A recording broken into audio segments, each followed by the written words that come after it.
마치는 시간까지 은혜로운 시간 되시길 우리 주 예수 그리스도로 감사하며 기도드렸습니다. 아멘. 이 두 번 모임에 초대해 주셔서 너무 감사합니다. 좀 광주에 있으면 한 가지 단점이 뭐냐 그러면요, 혼자 고민하고 혼자 고민에 멈추지 고민을 다른 분과 이야기해 본다든지 토론해 본다는 시간이 전혀 사실 없어요.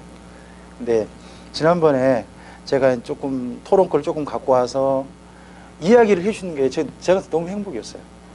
즐거움이었고 해서 기쁜 마음으로 그 다음 신약의 일부를 좀 준비를 했습니다. 오늘 준비한 건 제가 신약 전부가 아니라 공관복음서, 마태마가 누가복음의 저작 시기하고 저작 동기에 관한 토론을 좀 한번 해보고 싶습니다. 그래서 그 부분만 준비를 좀 했는데요.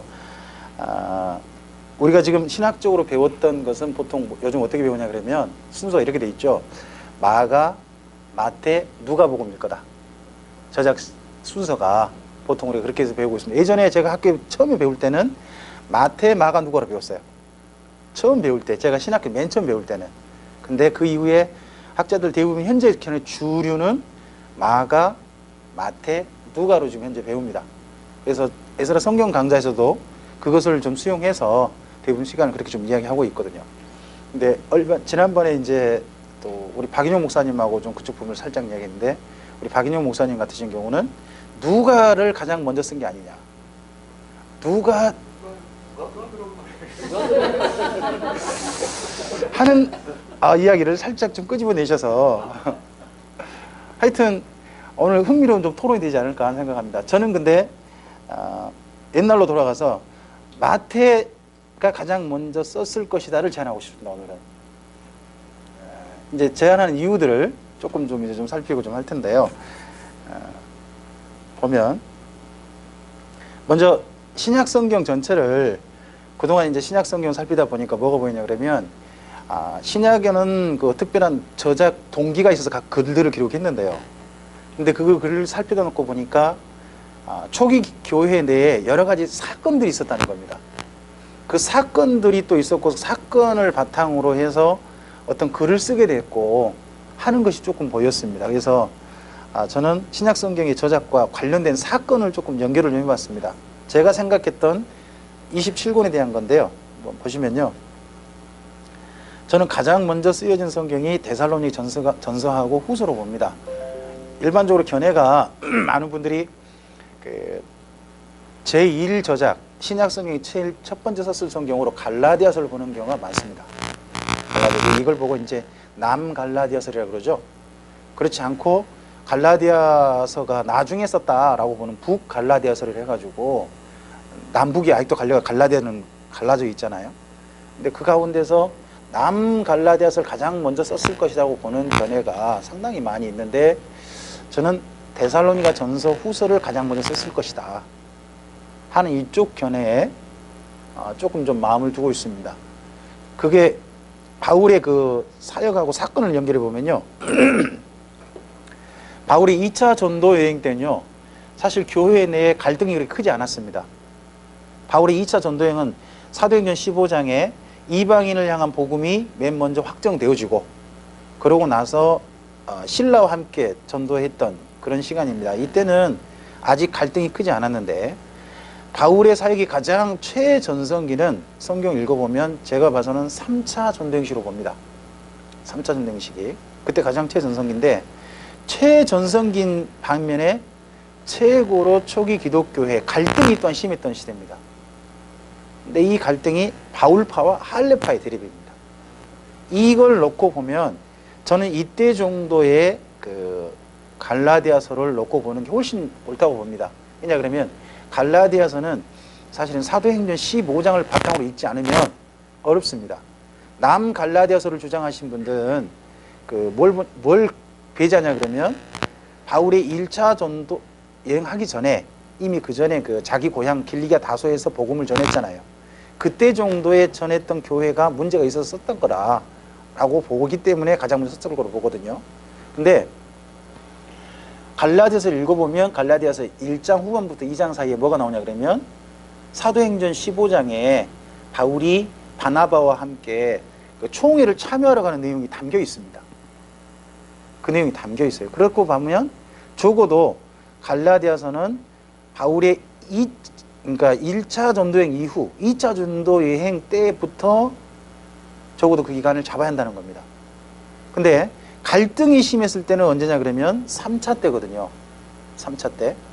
그리고 3차 때 시각을 보면 갈라디아서하고 고린도 후서에 그 할레파를 향한 어조가 똑같아요. 저주받을 자들.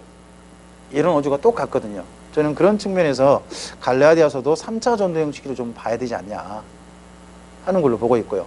그리고 이때 정도에 바울이 쓴 성경이 로마서까지 쓰죠. 3차 전도여행 마칠 때 정도에 쓰고 이때 정도에 두 권을 더 봐야 한다고 봅니다. 그게 하나는 야고보서, 또 하나가 마태복음입니다.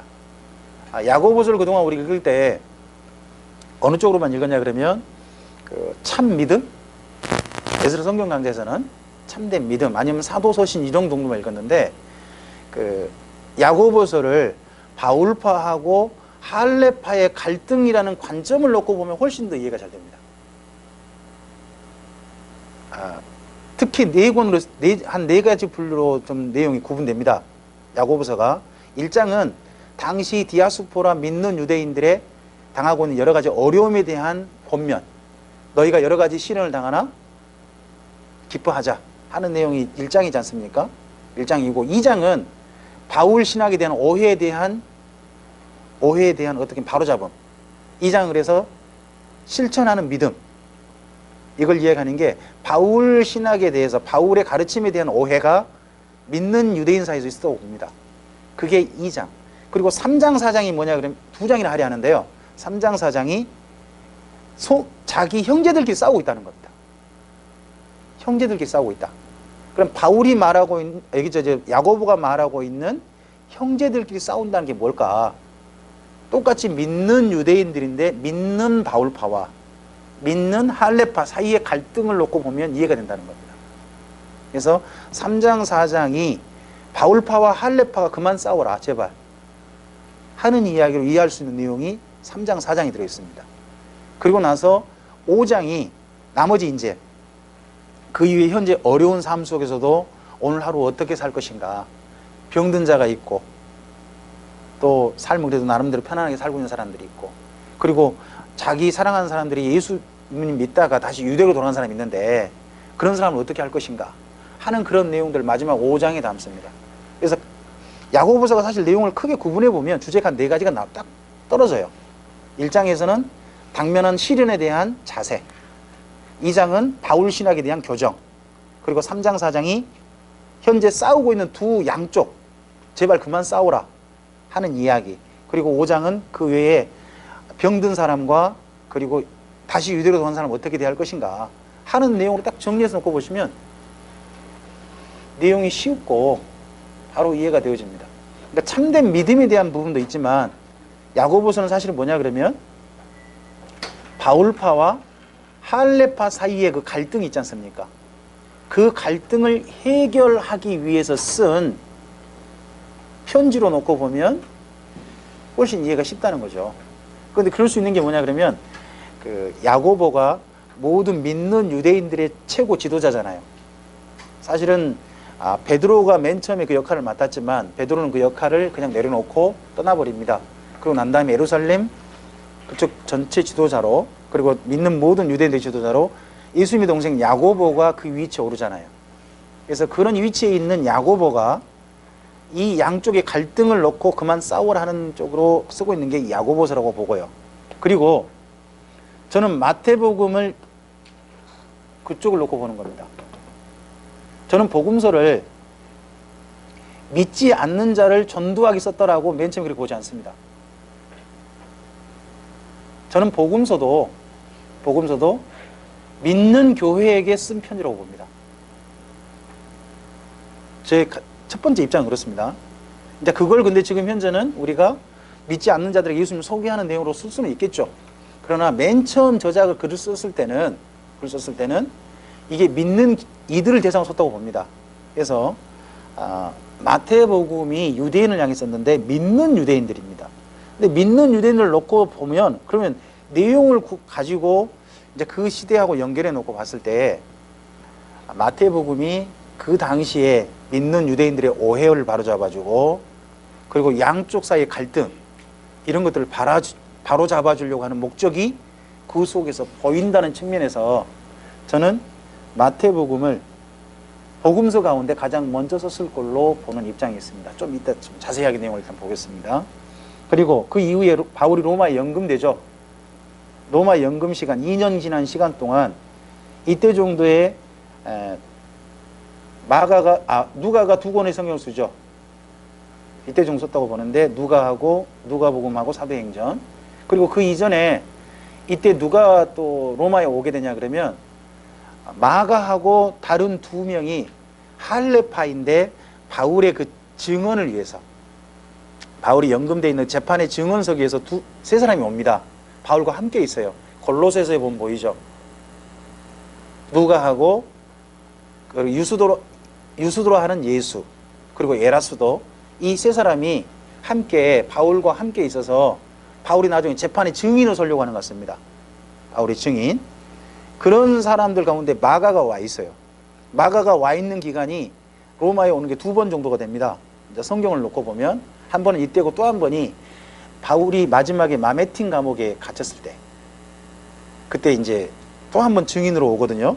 증인이라기보다는 바울이 불러서 오거든요. 근데 저는 2번째는 마가가 오래 있을 수 없다고 봅니다. 2번째는.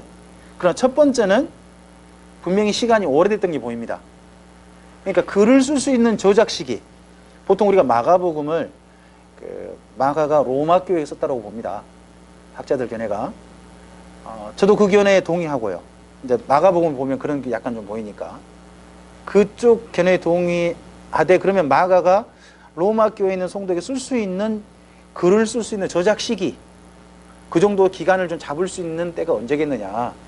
저는 바울의 1차 연금 시기로 보는 겁니다. 1차 연금 시기로. 좀 이따 마가복음 좀 살펴보고요. 그리고 이때 정도에 우리가 아는 것처럼 바울이 로마에서 연금되는 동안 5권을 쓰죠.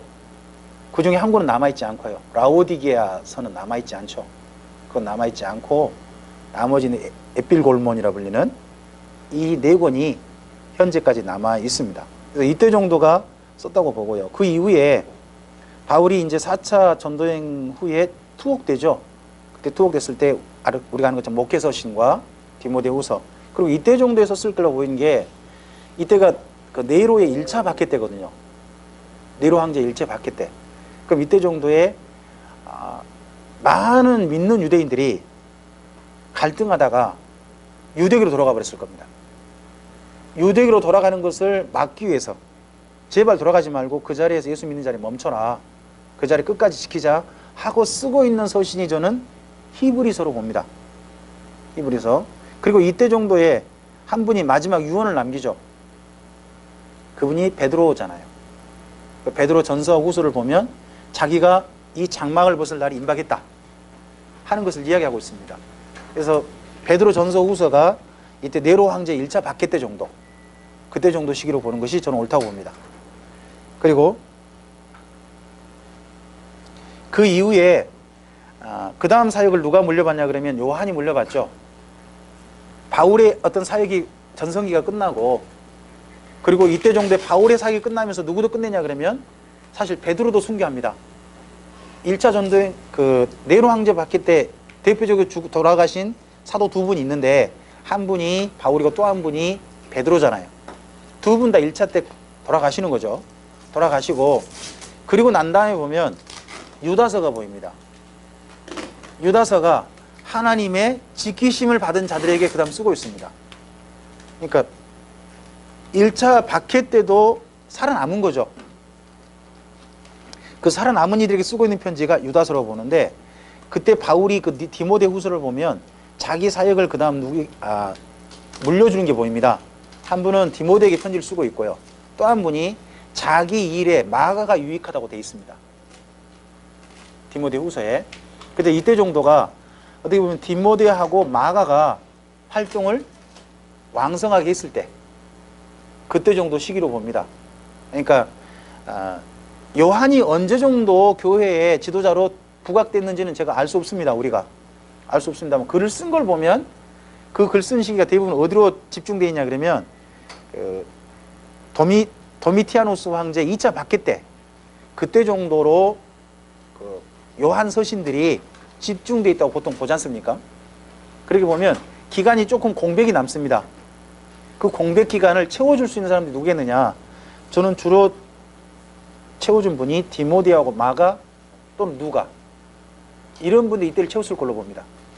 이때를 채웠을 걸로 보고 그리고 이때 정도는 1차 증인이 거의 사망했을 걸로 봅니다. 이때 정도에. 그래서 남은 한 사람이 누구겠냐 그러면 이제 요한이 남았겠죠. 요한이 남았을 것이고 그 요한이 그 다음 교회를 전체를 수습해 가는데 그때가 이미 도미티아누스 황제의 2차 박해가 시작되고요.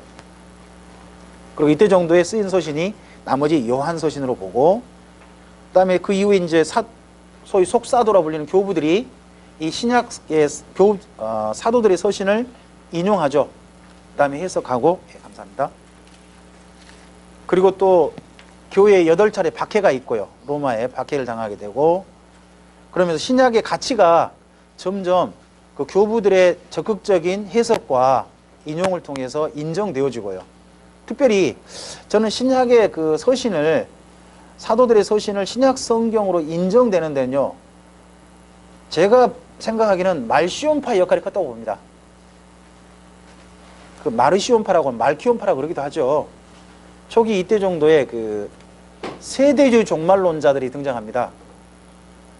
여기에 이제 오리온도 그쪽에 그냥 휘말리게 되고 또 우리가 아는 것처럼 뭐 최초로 삼위일체론을 주장했던 토툴리안 이런 사람도 여기에 영향받다고 보고 하는 그 말시온파 이들이 처음으로 뭘 주장하냐 그러면 바울 서신만이 성경이라는 걸 주장하거든요.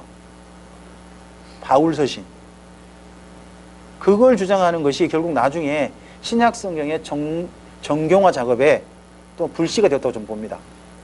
이런 것들이 그리고 나서 그 이후에 교회 이제 총회 시대가 되어지고 총회 때 드디어 신약 성경을 정경화하는 작업이 완결되었다. 그리고 이때 이제 성경이 이제 서신이 두 개로 나뉘게 되겠죠. 정경과 소위 말하는 위경 이렇게 나뉘게 돼가지고 정리가 되고 안정되고 이제 변질돼 가는 게 보입니다. 이게 이제 제가 생각하는 27건의 저작 시기하고 초기 기독교 사건, 큰 사건 중심으로 봤을 때 이렇게 볼 수 있지 않냐라고 좀 생각을 해보고 있습니다. 일단 이상의 이야기 가운데서 혹시나 저작 시기를 좀 다르게 봤으면 좋겠다 하는 그런 성경이 있으시면 이야기 한번 해주실까요? 이건 어찌그 제가 여지껏 강좌하면서 제가 봤던 견해하고 또 교수님들한테 배웠던 견해하고 그런 것들 속에서 좀 했던 겁니다. 여기는 단 토론할 때는 공관복음서는 빼주시면 공관복음서 이 다음에 이제 우리가 실제로 토론해 갈 내용이니까요. 다른 것 저작 시기 혹시 갈라디아서라든지 또는 바울서신이라든지 다른 뭐 사도서신 같은 부분들을 좀 다른 식으로 옮기면 어떻겠냐 하는 그런 분들이 있으시다면 처음 듣는 있어가지고 저기 이게 어떤 그런 설을 가지고 있는 아니요 그게 아니고 제가 지금 성경 강좌하고 그다음에 학교에서 배웠고 그리고 또 이제 또 책 좀 보고 그리고 또 이제 강좌하면서 이제 보인 게 이제 성경 속의 사건이잖아요. 이제 강좌를 하다 보니까 뭐가 보이냐 제게는 이제 강좌를 하면서 성도들한테 뭐 은혜 끼칠 말씀이 보인 게 아니라 이게 본래 왜 이런 사건, 왜 이런 성경을 쓰게 됐을까? 또 그리고 초기 기독교에 어떤 사건이 이슈가 되었을까? 하는 부분들이 주로 좀 제게 좀 관심이었어요. 이제 그쪽으로 보다 보니까 저작 시기도 한번 나름대로 이제 정리를 좀 해가 본 거죠. 제 나름에. 그래서 이번에 한번 좀 이야기를 해본 겁니다. 이런 주장하는 저기 다른 분들이 많으시죠? 저는 모르겠습니다. 일단은 왜냐 그러면 제가 그냥 스스로 정리해 본 거니까 제가 스스로 정리해서 제안해 보는 거니까 어떤 분이 이렇게 주장한다 저는 그렇게 말씀드릴 수 없습니다. 일단 여기 한 10분간 좀 포기를 식사를 좀 하시면서 그럴까요? 네, 잠깐 그럼 끌까요 그러면요? 잠깐 끄는 게 아니라 잠깐 쉬었다가 예. 다음 우선